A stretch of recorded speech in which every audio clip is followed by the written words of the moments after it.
Press conference okay okay okay ready. નમસ્કાર, હું છું ગોપી ગાંગર અને આપ જોઈ રહ્યા છો નિર્ભય ન્યૂઝ. પહેલા તિરુપતિ મંદિરના પ્રસાદમાંથી માછલીનું તેલ મળ્યું, પછી બીફની જેને કહી શકાય કે ગાયના માંસની ચરબી મળી અને પ્રસાદને લઈને ઘણા બધા સવાલ ઉભા થયા. ત્યારબાદ સિદ્ધિવિનાયક મંદિરનો એક ફોટો આવ્યો જેમાં મંદિરની પ્રસાદી ઉપર ઉંદરે બચ્ચાને જન્મ આપ્યો હતો અને હવે ગુજરાતની અંદર પણ તંત્ર એક્ટિવ થયું છે. ક્યાંક ને ક્યાંક જે રીતે મંદિરોના પ્રસાદને લઈને સવાલ ઉભા થઈ રહ્યા છે. આપણી સાથે જગદીશ મહેતા સર જોડાયા છે. સર, શું કહેશો? કારણ કે જે રીતે પ્રસાદ કારણ આસ્થાનું કેન્દ્ર માનવામાં આવે છે. આપણે ક્યાંય પણ જઈએ તો પ્રસાદ લઈને આવીએ છીએ કે આ પ્રસાદ ત્યાં ધર્યો તો ભગવાન સાક્ષાત આપણી સાથે છે. પણ જ્યારે પ્રસાદ સાથે આ રીતનો ખિલવાડ થાય છે ત્યારે લોકોની ભાવનાઓને કેટલું ઠેસ પહોંચે છે?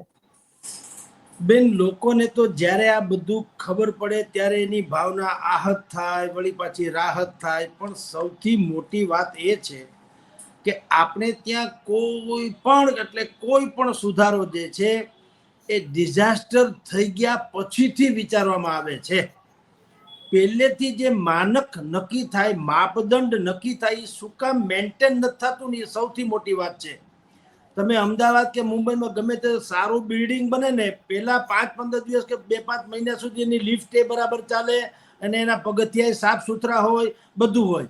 પછી મહિના 2 મહિના થાય એટલે બધું સત્યાનાશ. ન લિફ્ટના ઠેકાણા હોય, ન સાફ સુથરું કઈ ઇમારત હોય, બધા પાનની પિચકારીઓથી બધું રંગાઈ ગયું હોય, વગેરે વગેરે. એવી આપણી હાલત છે કે મંદિરોમાં જ્યારે શ્રદ્ધાની સંપૂર્ણપણે વ્યવસ્થાની મૂળ વાત શ્રદ્ધાની છે, તો જેને આપણે સરકારી ભાષામાં FSSAI એટલે કે ફૂડ સેફ્ટી એન્ડ જેને કહેવાય સ્ટાન્ડર્ડની જે એસોસિએશન આપણું મંડળ છે, સરકારી સંસ્થા છે, એ સહિતના જેટલા પણ હોય એવું શું કામ બને કે આજે તમે જુઓ, આપણે પ્રસાદની વાત કરશું, થોડાક દિવસ પછી જો પાછો એક કૌભાંડ બહાર આવશે કે ભાઈ જે ભગવાનને વાઘા પહેરાવવામાં આવે છે એ તો એમ કે હાવ જૂનવાણી કપડામાંથી બનાવે, એટલે બધે ઠેકાણે વળી પાછું વાઘા.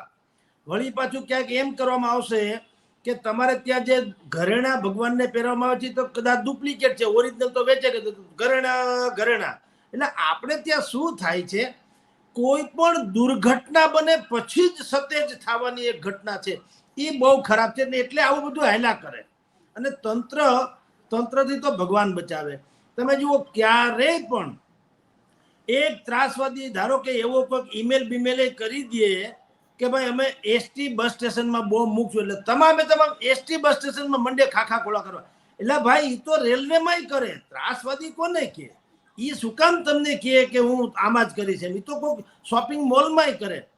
તમે એવું છાતી ઠોકીને કઈ કેમ નથી શકતા કે તારી મજાલ છે કોઈ દી અમારી આટલી બધી વ્યવસ્થા હોવા છતાં તું અહીંયા આવીને કાકરી ચાળો કરી જા? એવું કોઈ નથી કહેતું.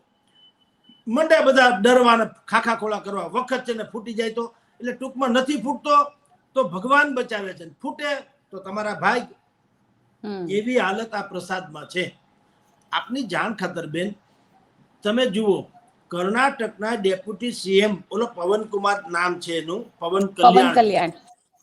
હવે ડેપ્યુટી સીએમ છે ને ફિલ્મ સ્ટાર છે. એકમાત્ર મરદના દીકરા કહી શકાય કે એણે 11 દિવસ ઉપવાસ આમાં કર્યા કે ભાઈ મારી શ્રદ્ધા પર પહોંચી ગઈ છે, હું ડેપ્યુટી સીએમ છે અત્યારે, બોલો.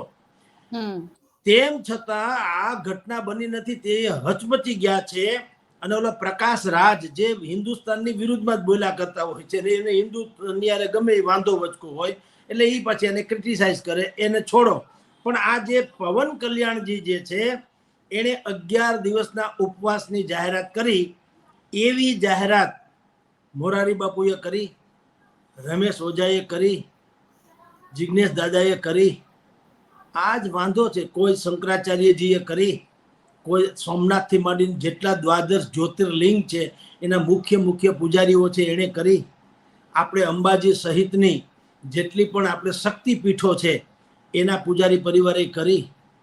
આપણે ત્યાં આ જ બેન પ્રોબ્લેમ છે. બધાને ઘરાક સંભાળવા છે. લખી રાખો, ભલે ખરાબ શબ્દ લાગે કોકને, આપણે ઘરાક તૂટવા ન જોઈએ. મારે બીજું કાંઈ નહીં, જે થવું એ થાય. ઘરાક તૂટવા ન જોઈએ. નહીતર આ બધા જેની મેં હમણાં ઉલ્લેખ કર્યો એ બધાને નાતો તો ધર્મ હારે છે, શ્રદ્ધા હારે છે, એ ભક્તો ભોળા ભક્તોની શ્રદ્ધા સાથે છે. તો જ્યારે આવું જાહેર થાય અને એ બધી ખબર છે કોંગ્રેસના વખતમાં સરકારે આ બધું ચાલુ કર્યું હતું. આ તિરુપતિ બાલાજીનું મંદિર છે એ સરકાર હસ્તક છે અને દેશના 15 રાજ્યોમાં 4 લાખ જેટલા મંદિરો, કેવળ મંદિરો કહું છું, એ બધા એવા છે કે સરકારી નિયંત્રણમાં છે. 15 રાજ્યોના 4 લાખ મંદિરો, એમાં તમિલનાડુમાં 44,000 જેટલા છે. હવે આ બધું સરકારી છે એટલે શું છે? સાર્વજનિક એટલે હવનું છે એ કોઈનું નથી. આ એક નિયમ હોય સરકારીમાં. શું છે? સૌનું છે એ કોઈનું નથી. તમે ક્યારેય કોઈ બસમાં ઉતારો ને બસ સાફ કરતો ભાળ્યો? મેં ને તમે આપણે કહીએ છીએ શું? બસ કે ભાઈ નાગરિકોની છે, પ્રજાની છે, આ અસ્કયામત જે છે પ્રજાની છે, કોઈના બાપની નથી. આમ ફાકા ફોદારી કરવા કહેતા હોઈએ છીએ. રેલવેમાં જઈએ છીએ, કોઈ દી આપણે સાંભળ્યું ક્યાંય આપણે કોઈ દી ડબ્બા સાફ કર્યા? ગંદકીની ફરિયાદ કરશું, ગંદકી આપણા જે લોકો કરશે ને આપણે એની ફરિયાદ કરશું. કર્મચારીએ સાફ કરવું જોઈએ પણ હું નહીં. એમ ટૂંકમાં કોઈ દિવસ એક રોડ ઉપર પથ્થર પડ્યો હોય તો તમે કે આપણે કોઈ દી ઉપાડીને સાઈડમાં મૂકીએ છીએ કે ભાઈ બીજાને ભલે મને ઠોકર લાગે હવે બીજાને ન લાગે? એવું છે નહીં. કેવળ ને કેવળ થૂકા થૂકી, એકબીજાને આક્ષેપ પ્રતિ આક્ષેપ. અત્યારે જે ચંદ્રાબાબુ નાયડુ સરકાર છે એણે કીધું કે YSR જે રેડી હતા એના જે પુત્ર હતા એના સમયમાં આ બધું ઘીની એજન્સી આપવામાં આવી હતી અને એને કારણે આ બધું થયું છે વગેરે વગેરે. હવે આ વર્ષોથી ત્યાંના તિરુપતિ બાલાજીના પૂજારી, નિવૃત્ત પૂજારી, એમ આપણે ત્યાં જેમ નિવૃત્ત અધિકારી નિવૃત્ત થાય ને, કોઈ પણ ના રો ના હોય કે CBI ના હોય કે CID ના હોય કે એ બધા નિવૃત્ત થયા પછી પુસ્તક લખે અમારે અહીંયા આટલા કૌભાંડ થયા હતા. પેલા હોય ત્યારે સાફ સફાઈની વ્યવસ્થા ન કરે તો એ પગાર ખાઈ જાય, ઊભા ગળે અજગર ગળે એમ ગળી જાય. બધું ચલાવે, આંખ મીચામણા પટામણા બધું ચલાવે. સત્યાનાશ કરીને એને પોતે એમ કે હાવ ભંભોટિયા થઈને નિવૃત્ત થાય પછી નવરી બજાર હોય એટલે પુસ્તક લખે બુદ્ધિપૂર્વક. અમારા વખતમાં આમ હતું, ફરાણાભાઈએ તેમ કર્યું હતું. એ પછી પ્રણવ રોય હોય કે થી માંડીને પ્રણવ મુખર્જી સુધીના બધા નિવૃત્ત થયા પછી બધું કૌભાંડમાં બહાર પાડે. હવે એમાં શું હોય? પછી કૌભાંડમાં પાછું પેપર લીક કરે. જે સનસનીખેજ વાળી વાત હોય લીક કરે એટલે એનું ચોપડિયું પાછી વેચાઈ જાય. એમાંથી પાછા પૈસા કટકટાવાની વાતો. પણ સુધારાને કોઈ અવકાશ નહીં. હવે હું આપને તિરુપતિ તરફ પાછો લઈ જાઉં કે પ્રસાદમાં આ ભેળસેળ થાય છે એ તિરુપતિમાં થાય છે એવું નહીં, દેશભરમાં, આખા દેશમાં કહું બેન, આખા દેશમાં તમામે તમામ દૂધની તમામ મીઠાઈથી માંડીને પ્રોડક્ટમાં નરો ભ્રષ્ટાચાર થઈ રહ્યો છે. હું આપને 2-4 દાખલા આપીશ, 1-2 દાખલા આપું તમને જેથી કરીને આપણા ઓડિયન્સને પણ સમજાય. ભારતમાં જેટલું કુલ વર્ષે જેટલું કુલ દૂધ ઉત્પાદન થાય છે બેન, 23,000 કરોડ લીટર. આખા દેશમાં એક વર્ષે કુલ દૂધ ઉત્પાદન કેટલું થાય છે? 23,000 કરોડ લીટર. અને ઘી એમાંથી 10% ઘી માટે જાય ને બાકી બધું તમે આપણે જાણીએ છીએ બધી વસ્તુને. હવે 10% ઘી એટલે કે 2300 કરોડ લીટર દૂધ હોય તો 76 કરોડ લીટર એટલે કિલો ઘી બને. મારે ખાલી આંકડાબાજી કોઈને યાદ ન રહે તો મારે કહેવાનું એ છે જેથી કરીને યાદ રહી જાય કે 100 વાતની એક વાત, દેશમાં વર્ષે જેટલું દૂધ ઉત્પાદન થાય છે એના કરતા અનેક ગણું વધુ ઘી, શ્રીખંડ, પેડા, ચોકલેટ, બરફી, દૂધની મીઠાઈ અને દૂધ તો મળે જ છે. તો તમે વિચાર કરો, પેલા તો દૂધ ઉત્પાદન જ નથી થતું તો એટલું ઘી ક્યાંથી બને? અને તિરુપતિમાં છે એ પાપ છે એમ નહીં. નાના બાળકને તમે ખોટું ખવડાવો એ પાપ જ છે ને. બાળક તો ભગવાનનો અવતાર છે. અબળા છે એ ભગવાન, એ તો બિચારા અબળા હોય એ શું કરે? સાવ વયોવૃદ્ધ હોય, બીમારીના ખાટલામાં પડ્યા હોય, એને તમે આ દૂધ અત્યારે આપણે જેને સારી બ્રાન્ડનું, જેમ કર્ણાટકમાં નંદિની છે, આપણે અમૂલ છે, અહીંયા મધર ડેરી છે, બીજે બધે અલગ અલગ ડેરીઓ છે. આપની જાણ ખાતર બેન, ક્યાંય ગાયના આંચળમાંથી નીકળેલું શુદ્ધ દૂધ મળતું નથી. આપણે જેને સફેદ રિનોવેશન કહીએ છીએ ને, સફેદ ક્રાંતિ, વ્હાઇટ રિવોલ્યુશન, એ ઉલ્લુ બનાવવાનું કારખાનું છે. શું કામ? હું આપને કહું, ભારતમાં સૌથી વધુ દૂધ એ ગુજરાતમાં પેદા થાય છે, હકીકત છે, દુનિયા આખી આંકડા આપે છે. અને અમૂલ ડેરી અહીંથી માંડીને વિદેશ સુધીમાં અનેક રાજ્યોમાં અને વિદેશમાં 2-2, 5-5, 10-10 હજાર કરોડ રૂપિયાના પ્લાન્ટ નાખે છે વિવિધ પ્રકારની પ્રોડક્ટ વેચવાના. રાઈટ? તમે જિંદગીમાં એવું સાંભળ્યું જ્યાં જે વસ્તુ પેદા થતી હોય ત્યાં કોઈ દી મોંઘું હોય? તમે ખેતરમાં જાઓ, કોઈ પણ ખેતરમાં જવાની છૂટ, અજાણાથી માંડીને જાણીતા સુધીમાં ખેતરમાં જાઓ, તમે 2 શેરડીના સાંઠા કાપી લો, કોઈ દી કોઈ ખેડૂત ના પાડે? અમુકા એમ કે બેન વધુ લઈ જાઓ, 8-10 લાવો, હું બાંધી આપું, લઈ જાઓ, ખાજો, છોકરા ખાશે. શું કામ? હવે એ ખેતરમાં એટલું ઉત્પાદન છે, એમાં 2-5 હાઠા કોઈ લઈ જાય શેરડીના તો કોઈ ફરક નહીં. અલબત્તા માંડવીનું તમે એકાદ આમ ડાળખું ઉપાડો, માંડવીનું ગામડામાં જાજો, માંડવીનું એકાદ ડાળખું ઉપાડો, એ આખો પાથરો તમને આપી દેશે ખેડૂત કે ભાઈ આ લઈ જાઓ, ઘરે શેકીને ખાજો, મજા આવશે, વગેરે વગેરે. તાલાળામાં કોઈ દી કેરી સસ્તી મોંઘી હોય? કોઈ દી તાલાળામાં? રણમાં કોઈ દી રેતી મોંઘી હોય? સાંભળ્યું ક્યાંય? રણમાં તો જોઈએ એટલી મળવી જોઈએ ને. ગામડામાં કોઈ દી ધૂળ મળે નહીં એવું સાંભળ્યું કોઈ દી?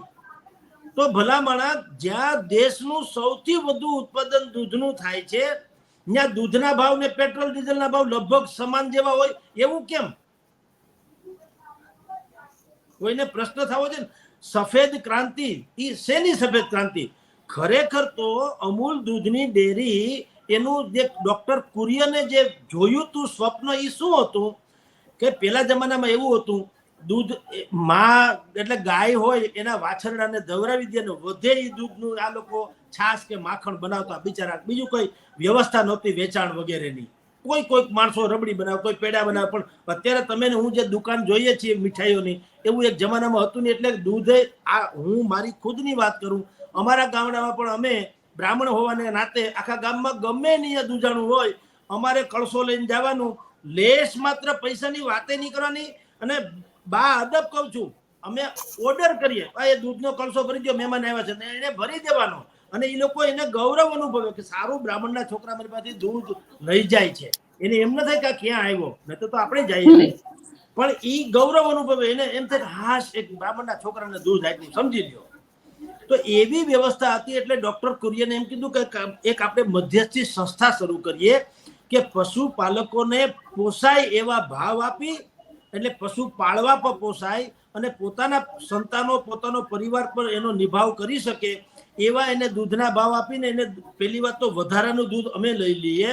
એ દૂધ અમે એટલે કે અમૂલ ડેરી, એ લઈને શું કરીએ, જે ગ્રાહક વર્ગ છે, તમે ને હું, જે શહેરમાં આપણે કઈ છઠ્ઠે માળે રહીએ તો કઈ તબેલો બાંધી શકીએ નહીં, આપણે માંડ બંધાણા હોય.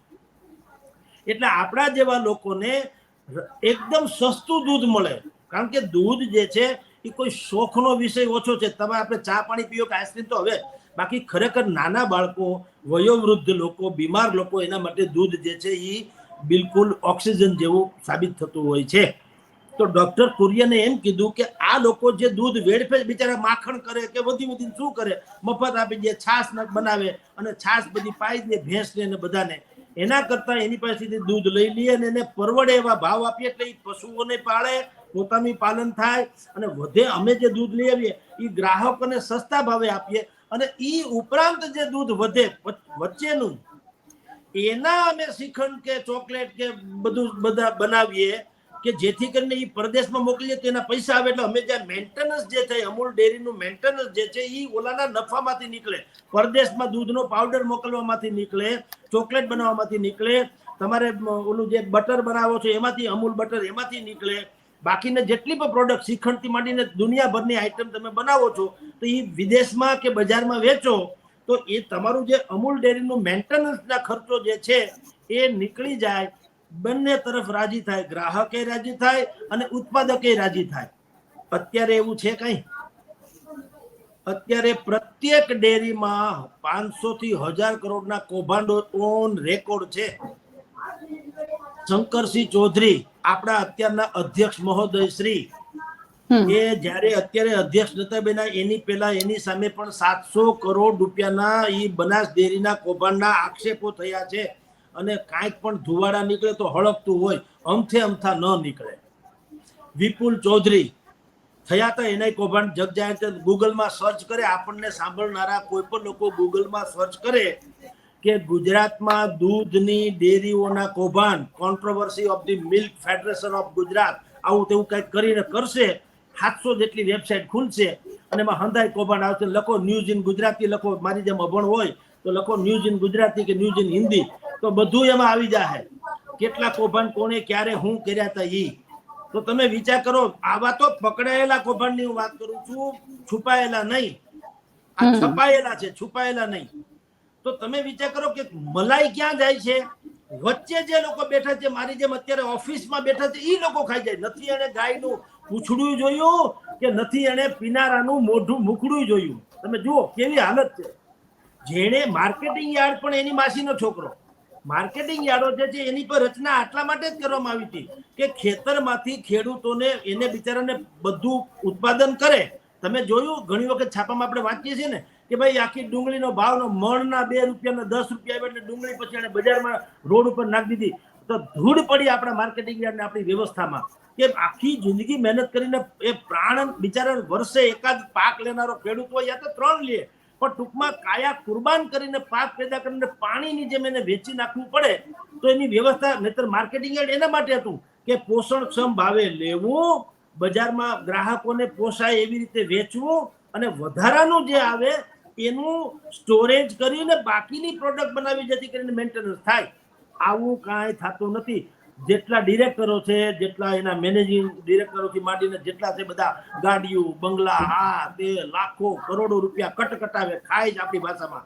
ખેડૂતો ગરીબ છે, બિચારો મરી દે, અને તમારી મારી જેવા જે માગે વેચાણથી લે છે, દૂધથી માંડીને શાકભાજી માર્કેટિંગ યાર્ડમાં ભીંડા 1 કિલોના તમને 3 રૂપિયા લેતા હોય, આપણને 30 રૂપિયા મળે, બાકીના 27 રૂપિયા પાપી લોકો ખાઈ જાય. તમે વિચાર કરો કેવું હાલે. એવું આ પ્રસાદમમાં છે. હવે આપણે પ્રસાદમ તરફ આવીએ કે વાત ઈ છે બેન કે દેશમાં જેટલું દૂધ ઉત્પાદન થતું નથી એના કરતા 4 ગણું વધુ શ્રીખંડ, ચોકલેટ, બાસુંદી, જલેબી, બરફી, પેડા, દૂધપાક, આ બધું બને છે. અને આ પ્રસાદ તો જુદો પાછો, સમજી લ્યો. જ્યારે દૂધ જ નથી તો બને ક્યાંથી? એટલે ભેળસેળ કઈ આજે પકડાણી, એટલે ચંદ્રાબાબુ નાયડુએ કીધું અને ઓલો ભાઈ રેડ્ડી, વાયએસ રેડ્ડીનો દીકરો ના પાડે, એ બધી તો ખાલી હંબક વાતો, તો ખાલી પ્રાસંગિક છે, એક ખાલી કેવા ખાતર, સમજી લ્યો. પણ આ તો વર્ષોથી ચાલે છે. અહીંયા લાડુ, તિરુપતિ મંદિરમાં લાડુ ધરવાની પ્રથા 300 વર્ષ જૂની છે.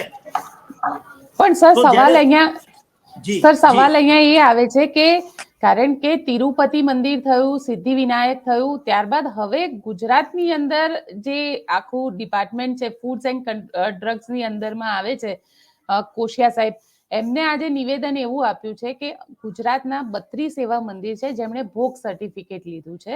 આ બધા જ મંદિરમાં રેન્ડમ ચેકિંગ કરવામાં આવશે. એટલે અચાનક જ તંત્ર પાછું સફાળું જાગે છે. કારણ કે ગયા વર્ષે અંબાજીના પ્રસાદમાં ભેળસેળ મળી હતી, પણ એનું સર્ટિફિકેટ, એનો FSL રિપોર્ટ 1 વર્ષ થઈ ગયું, હજી સુધી નથી આવ્યો.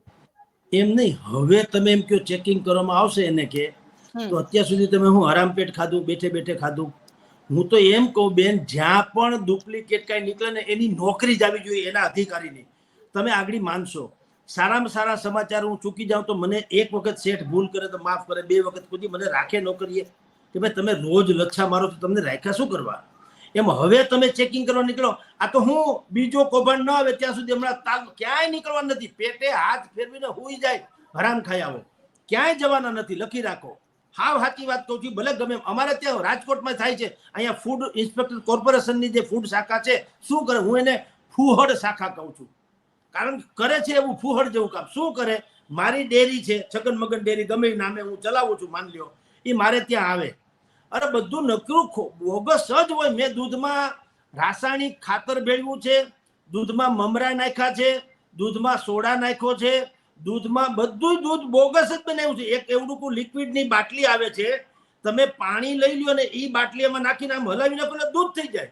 એક પણ ગાય વગર, એક પણ ભેંસ વગર હું હજારો લીટર દૂધ રોજ વેચું પેદા કરું. બોલો આ કેવું હાલે છે?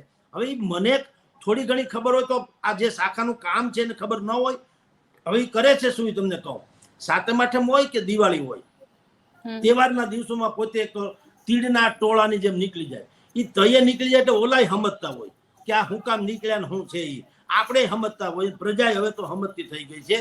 નૈક્રો ભ્રષ્ટાચાર કટકટાવા જાય, ત્યાં જાય એટલે ઓલા એને પછી ધીરેથી કવર પકડાવી દે. હવે આ પાપી લોકો શું કરે તમને કહું, ત્યાં એમ કે નમૂના લીધા, પાછું જો છાપામાં શું આવે તમને કહું કે ભાઈ શ્રીખંડના ફલાણાના ઢીકણાના એમ કે નમૂના લીધા. એમાં પ્રજા શું સમજે મને કયો જી? નમૂના લીધા એ સફળ થયા કે નિષ્ફળ થયા, સારા છે કે ખરાબ છે, એ કાંઈ નહીં, બાધી મુઠ્ઠી લાખે નહીં. નમૂના લીધા, ચેકિંગ કર્યું, નોટિસ આપી. પણ શું એ તો તમે ફોડ પાડો કે ભાઈ તમે દૂધમાં આવું બધું ભેળસેળ કરી હતી, તમારે ત્યાં શ્રીખંડ છે બોગસ છે, માવો છે વાસી છે, ફલાણું છે, એમાં તમે એમ કે પેટીસના લોટમાં તમે રાજગરાના લોટને બદલે આંબલિયાનો લોટ નાખી દીધો. આવું ગુજરાતીમાં લોકો સમજી શકે એવું ક્યારેય ન કહે. આ કેટલા પાપી લોકો છે તમને કહું. નમૂના લીધા, પણ નમૂનામાં આ પ્રજાને શું ખબર પડે? આપણને નમૂનામાં શું થાય? હાલો એ સાચું ખોટું રામ જાણે. પછી એક તો પેલા તો 15 થી 2 મહિના પછી તેનો રિપોર્ટ આવે, FSI જે કહે છે તાત્કાલિક કઈ થતું નથી, અને ત્યાં સુધી બધું ચાલુ. પછી ધારો કે ક્યાંક વાંકવું પડે હપ્તામાં, તો શું કે છે કે ભાઈ જગદીશભાઈની ડેરીમાંથી એમ કે અખાદ્ય પદાર્થ પકડાણા. પછી શું થાય તમને કહો, હાલો પકડા કાંઈ વાંધો નહીં, પછી મને એમ કે 25,000 નો દંડ. એટલે હું કરોડો રૂપિયા કટકટાવું છું રોજ. મારે 5 લાખ રૂપિયાનો તો રોજનો ગલો છે. 25,000 તો મને સફમ થવા લાગે ને, 25,000 તો મને ધાણાબાજી જેવા લાગે. તો હું તો રોજ લઈ જા 25,000. મને જો તું આવો હરામનો ધંધો કરવા દેતો હો તો તને રોજ 25,000 મારા દેવા લ્યો, કારણ કે મારે કમાણી જ 2 લાખની છે, સમજી લ્યો. અહીંયા રાજકોટની વાત કરું છું, જેટલી ડેરી ડેરા છે, નૈતિક દુનિયાભરની કૌભાંડ ચાલે છે. અને આ પાપી લોકો ત્યાં જાય. બસ મેં તમને કીધું આ સ્ક્રિપ્ટેડ વાતો છે. નમૂના લીધા, દરોડા પડ્યા, ફોટા પડ્યા, એવા છાપાવાળાને લઈ જાય પાછા, એટલે ફોટા પડી જાય, ભાઈએ કામ કર્યું એ ખબર પડે. પછી નમૂના લીધા, નમૂના પછી રામ, બસ મેં કીધું હવે નમૂના લીધામાં કોણ શું સમજે મને કયો. અને બીજું ત્યાં પાછું બોર્ડ નથી મારતા. જ્યારે કૌભાંડ પકડાય તો ડેરીમાં મોટું, તમે ખબર આપણે બેંકની લોન ન ભરીએ ને બેન, તો આપણા ઘરની ભીતરમાં કાળા એવડો મોટો, જેમ સ્કૂલમાં નોટિસ બોર્ડ હોય ને લખવાનું હોય ને, એવડો મોટો બોર્ડ એમાં મારે ઘરમાં અંદર તમે ને હું વાંચી શકીએ, મહેમાન આપણી આબરૂ કાઢી શકે એમ મોટું બોર્ડ મારે કે આ સંપત્તિ જગદીશભાઈની જે છે એ ફલાણી બેંકને અંતર્ગત છે, એટલે કે બેંકે એક્વાયર કરેલી છે. આને કોઈએ કઈ લેવી નહીં, કોઈએ સોદો કરવો નહીં, નહીતર કાર્યવાહી કરશું. જગદીશભાઈની નથી, ફલાણી બેંકની છે. એવું પાછું એને ઢાંકી દેવાનું નહીં, એને ખુલ્લા રાખવાનું, બધા મહેમાન વાંચી શકે એમ એવો નિયમ છે. જ્યારે આપણે 9 પૈસા ભરી કે હોય ત્યારે હપ્તાની, એવી વાત કરું છું.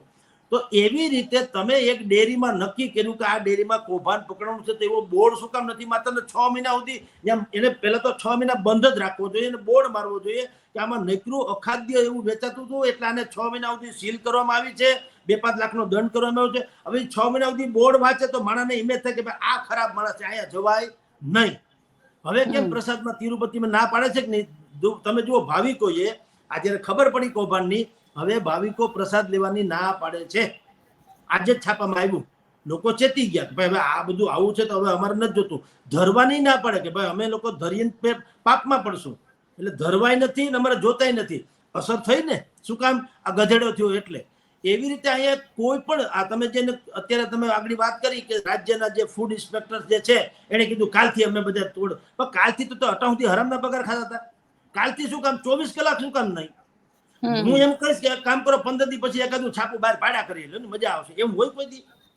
અઠવાડિયું 10 દી મારો પગાર આવી જાય, હું કામ કરો 10-12 દી બહાર પાડી શકાતું, મજા આવશે. એવું હોય કોઈ દી?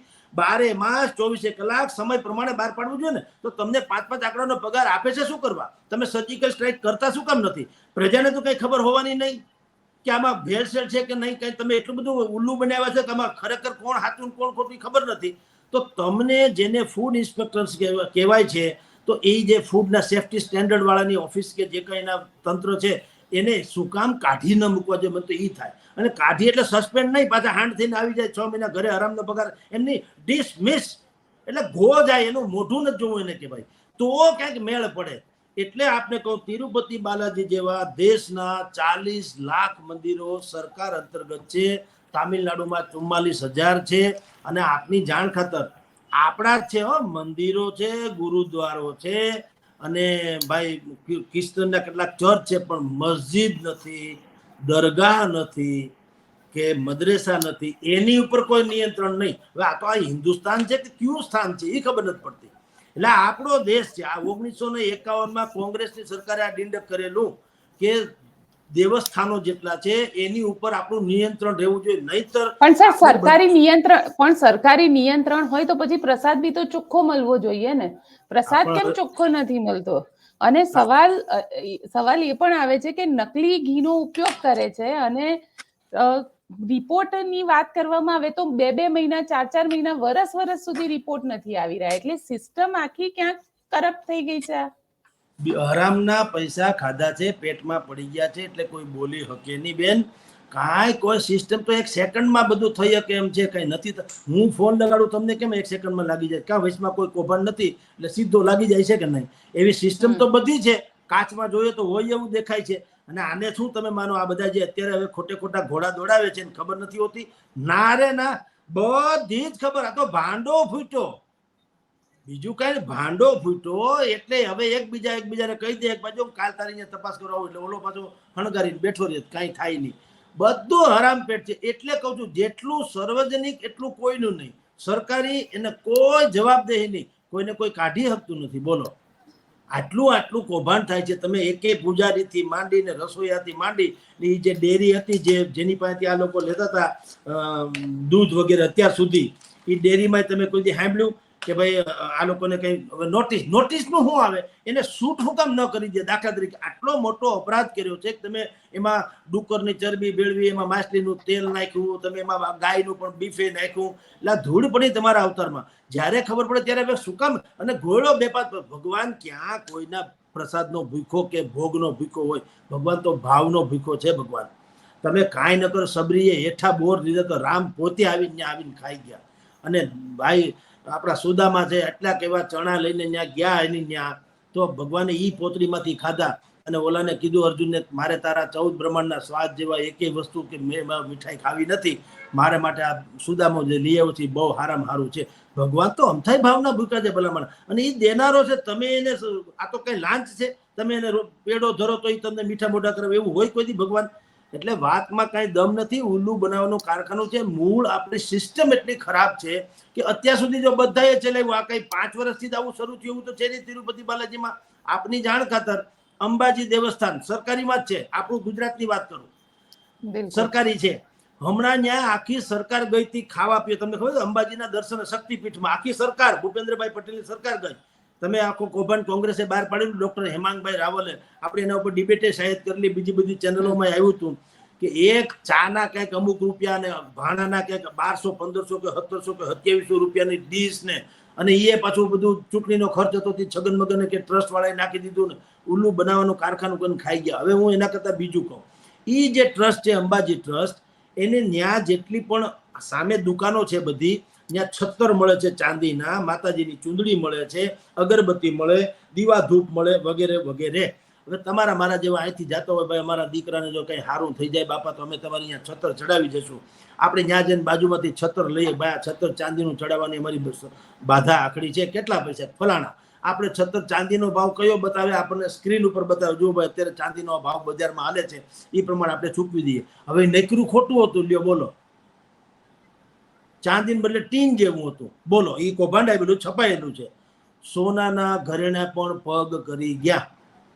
સદગુરુ જગ્ગી મહારાજ છે ને, જગ્ગી સ્વામી, સદગુરુ જગ્ગી સ્વામી, એણે એક ઓફિસરે લખેલા પુસ્તકનો અહેવાલ ટાંકીને એણે પોતે આજે કીધું છે કે કર્ણાટકમાં જે 44,000 જેટલા મંદિરો જે છે કર્ણાટકમાં જ ખાલી, દેશમાં તો મેં કીધું 15 રાજ્યોમાં 4 લાખ છે સરકારની અંદરમાં, પણ કર્ણાટકમાં 44,000 છે. એમાં કેટલીઓ મહત્વની પુરાતત્વને યોગ્ય એવી ને પ્રાચીન ને પ્રસાદીની કહી શકાય એવી મૂર્તિઓ પણ ચોરાઈ ગઈ છે. એની જગ્યાએ ડુપ્લિકેટ મૂર્તિ મૂકી દેવામાં આવી છે. એની જગ્યાએ ડુપ્લિકેટ. બોલો, તમે કલ્પના કરો આ કેવું કહેવાય? અને બીજું, કર્ણાટકના 44,000 મંદિરની આવક સરકારી ચોપડે કેટલી બતાવે છે ખબર છે? 128 કરોડ. સાંભળજો હજી બેન. જ્યારે કે ગુરુદ્વારા 85 જ છે, 85 જ છે ગુરુદ્વારા. એની આવક કેટલી છે ખબર છે? 1000 કરોડ. 85 ની 1000 કરોડ અને 44,000 ની 128 કરોડ. તમે વિચાર કરો શું ચાલે? ખાઈ જવું હરામનું. હવે ये देते हैं भगवान को धोखा, इंसान को क्या छोड़ेगा? कसमे वादे प्यार वफा सब वादो है, वादो का क्या? આ એના જેવું છે. કોઈને શેહ શરમ નથી, ભગવાનનો પણ ખોફ નથી રહ્યો. એવું તંત્ર હોય તેને ચલાવી શું કામ લેવું? તમે જુઓ, કોઈ કથા, આપણે વાતની પાછી પેલી તરફ આવી જઈએ. મોરારી બાપુએ કીધું, કથા હાલે છે, કીધું મારે આજે એક દિવસ ઉપવાસ કરવા છે, મારે બહુ ખોટું થયું છે. સાંભળ્યું કે નહીં? રમેશ ઓજાએ કીધું નથી, કીધું જિગ્નેશ દાદાએ કીધું નહીં. હતા ટેસડા કરવા છે, સમજી લો. એ કથા બતા એટલે ભાઈ આ મુખ્ય છે. આપણી સંસ્કૃતિનું હનન થઈ ગયું છે. આપણે ત્યાં બધું કૌભાંડ હાલે છે. એક રામભદ્રાચાર્ય, જગતગુરુ રામભદ્રાચાર્ય, જેણે તુલસીદાસજીની ભૂલ કાઢી અને એ ઠેરવી સાચી, કે બધાએ કીધું કે ના રામભદ્રાચાર્ય કે છે સાચું છે. એણે એમ કીધું, તુલસીદાસે હનુમાન ચાલીસામાં શું લખ્યું? શંકર સુમન કેસરી નંદન તેજ પ્રતાપ મહાજગવંદન. રામભદ્રાચાર્યજીએ કીધું કે ખોટું છે. શંકર સુમન કેસરી નંદન નો, સુમન એટલે પુત્ર, શંકરનો પુત્ર હનુમાનજી નથી. હનુમાનજી તો શંકરનો બીજો અવતાર છે, એટલે કે સ્વયં શંકર. એટલે એને કીધું કે શંકર સુમન નહીં, શંકર સ્વયં કેસરી નંદન તેજ પ્રતાપ મહાજગવંદન. તો એ લોકોએ સ્વીકારવું પડ્યું કે ના વાત સાચી છે, તુલસીદાસની ભૂલ કાઢે. એવા રામભદ્રાચાર્યજીએ કીધું કે હવે સનાતન રક્ષણ બોર્ડ, જે હિન્દુ રક્ષણ બોર્ડની રચના કરવી જરૂરી છે અને દેશભરના જેટલા મંદિરો છે એને આ બોર્ડની હેઠે લેવાની જરૂર. એટલે આપણે ત્યાં માઇનોરિટી છે, મુસ્લિમ સમાજ માઇનોરિટી છે, તો મુસ્લિમ વકફ બોર્ડ છે ને આપણે 85% છે, તો આપણું કોઈ બોર્ડ નંબરે? તમે કલ્પના તો કરો, કયો દેશ છે? હિન્દુસ્તાન છે કે લોકો શું છે? કોંગ્રેસે સત્યાનાશ કાઢી નાખ્યો તમારી જાણ મતની લાલચમાં ને લોભમાં. આ સીધી વાત છે, એમાં જરાય સંશય નથી. હવે ભલે એ સોફ્ટ હિન્દુત્વ તરફ જાય છે, શું કામ? એને ખબર છે કે આપણું દાઠું નીકળી જાય એમ છે. એટલે એ દ્વારકા નગરી દ્વારે દ્વારે ઝુંડેરે સાવરિયા. હવે દ્વારકા જાય ને સોમનાથ જાય ને ખોટે ખોટે નાટક કરે, જનોય પહેરે ને આમ ને તેમને, એ બધા ફેબ્રિકેટેડ વાતો છે. તો હવે એ બધું છોડી દો. આપણા હિન્દુ ધર્માચાર્યોને પણ હવે જવાબ આપણે માગવો પડશે પ્રજાએ. ભાઈ તમે આ છોડો હવે ઢીંડક, આ કથા બથા બધું થાય છે, ઠીક જ છે, સારું છે, પણ આવા ઇસ્યુમાં કેમ નથી બોલતા? શંકરાચાર્યજી શું કરે છે? 4 શંકરાચાર્ય, જેની ઉપર તો આખા હિન્દુ ધર્મનો મદાર છે, ઈ ઓથોરિટી ગણાય. Authority, right? એકેનું કે સ્ટેટમેન્ટ આવ્યું? સરસ્વતી જે સ્વામી છે એમનું નિવેદન આવી ગયું અને એમને પણ આ જુઓ બેન, એને ભૂતકાળમાં, એટલે એને અધિકાર ભલે છે બધું બોલવાનું, પરંતુ તેઓ શ્રી બાકાયદા નરેન્દ્ર મોદીના કટ્ટર વિરોધી હોવાને કારણે અને કોંગ્રેસના સમર્થક હોવાને કારણે, જુઓ શંકરાચાર્યમાં બોલવું પડે છે અને જે છે એ હકીકત છે, બધા સ્ટેટમેન્ટ છે, ગૂગલમાં સર્ચ કરી લેવાની છૂટ. કે ક્યારેક આપણને ન છાજે, આપણે હિન્દુ ધર્મને ન છાજે એવા પણ એને વાત કરી, પણ છતાં એણે એક વાત કમસે કમ કરી ને એણે એમ કીધું કે તિરુપતિ બાલાજી પોતે ગૌશાળા શરૂ કરી અને ઘી શું કામ ઉત્પન્ન નથી કરતી જેથી કરીને ખરાબ ન થાય? પણ આપની જાણ ખાતર જેટલી પ્રોડક્ટ છે ઘીનું, મેં આપને આગળ આંકડા સાથે જણાવ્યું, એના કરતા ખપત વધુ છે. એટલે ભેળસેળ આખા દેશમાં સમાંતર સરકારની જેમ થાય છે. તિરુપતિ તો ખાલી પકડાયેલી વાતો છે. તમે ને હું અત્યારે મેં ચા મગાવી છે, એમાં દૂધ નથી, એ સફેદ રસાયણ છે. આ જે અહીંયા નજર અમે અત્યારે આગળ ચા વાળો આપી ગયો, એમાં તમે લેબોરેટરીમાં ટેસ્ટ કરાવો એટલે કે આ દૂધ નથી, આમાં એક કેમિકલ છે, એમાં મમરા નાખ્યા છે, એમાં સોડા એસ નાખ્યો છે, એમાં રાસાયણિક ખાતર નાખ્યું છે અને ડખોળી બખોળીને જાડું દૂધ કરી દીધું. તમને એમ છે કે હું દૂધ પીવું છું, લ્યો આ મારી નજર સામે પીડ્યું. હવે અહીંથી શરૂ કરો. તિરુપતિમાં થયું પાપ છે એવું નહીં, દરેકને પાપ છે ને. છેતરો હોય તો ગમે એને પાપ છે. બાળકથી માંડીને વૃદ્ધ સુધીના જીવતા માણસોને છેતરો. ભગવાનને તો ક્યાં આમથી તમારી જરૂર છે? ઈશ્વર તો બહુ મહાન છે, એને ખબર છે તમે ગમે એ ધરો તો એને જે ખાવું છે એ ખાઈ શકે છે, પીવું છે એ પી શકે. ભગવાનને કહો કે કીધું તમે આ 56 ભોગ ધરો છો, એમાંથી તમને ભાવે હું ને હદે હું ને એ કયો. એણે કીધું આ મને એકે વસ્તુ ભાવતી નથી, મને ભાવે હું તમારી ભાવના, બીજું કઈ છે નહીં, અને હદતું હું નથી ગરીબ માણાનો પરસેવો. મજૂર માણસ આમ જો આમ ટીપું હેઠું પાડે ને પાણીનું પરસેવાનું, એની પહેલા એને વળતર મળી જવું જોઈએ, નહીતર મને ઈ ન હદે. બસ આને જ બીજું. મારો ખોરાક શું છે? અહમ, લોકોનો અહમ છે, મારો ઘમંડ, અહમ, એ બધો મારો ખોરાક છે. આ બધું તમે ધરો, જલેબી ગાંઠિયા ભરવાનું, એ તો ઠીક છે, તમારે 100 બાજી છે. આ કઈ મારે ભગવાન દે એવું કઈ હોય નહીં, પોતે જ સ્વયં ભગવાન છે. એટલે શાસ્ત્રોમાં પાછું આ કીધું, આપણે નથી કહેતા, શાસ્ત્રોમાં કીધું છે ને કે ઈશ્વર તો કઈ, એટલે ઈશ્વર દેતા હે ને, ઈશ્વર કઈ માગે તમારી પાસે, હે મને ખવડાવો મને પીવો, એ કઈ હું અનાથ આશ્રમમાં છે? ઈશ્વર તો હવનો નાથ છે, આપણે અનાથ છીએ. પણ આ બધી પદ્ધતિ સુધારવાનો જેની ઉપર ઠેકો છે, શંકરાચાર્યોથી માંડીને ધર્માચાર્યો સુધીનો, કથા વાચકોથી માંડીને મોટિવેશનલ સ્પીકર સુધીનાનો, કેટલાક લોકો બૌદ્ધિકોનો, એ બધાય હવે આ બધું ડીંડક પડતું મૂકીને આવો આયામ શરૂ કરવો પડશે. આપણી બિલકુલ. સંસ્કૃતિનો સત્યાનાશ થઈ ગયો છે બેન. પણ હવે કોણ કરે? અતિ ભલો નહીં બરસનો, અતિ ભલો નહીં ધૂપ, અતિ ભલો નહીં બોલનો, અતિ ભલો નહીં ચૂપ. આ બધું અતિ અતિ થઈ રહ્યું છે, એટલે આપણે અત્યારે આપણી ગતિ છે ને ગરતામાં કરી ગઈ છે. જી બેન. બિલકુલ સર, આપ અમારી સાથે જોડાયા, કારણ કે આ નકલીનું સામ્રાજ્ય ક્યારે તૂટશે અને ક્યારે અટકશે એ કહેવું પણ હવે તો શક્ય નથી. આપ જોડાયા તેના માટે ખૂબ ખૂબ આભાર. નમસ્કાર બેન, નમસ્કાર. તો આપ શું વિચારો છો મને કોમેન્ટ બોક્સમાં ચોક્કસથી લખીને જણાવજો, અને અમારી ચેનલ નિર્ભય ન્યૂઝને લાઇક, શેર અને સબસ્ક્રાઇબ કરવાનું ભૂલશો નહીં. આભાર.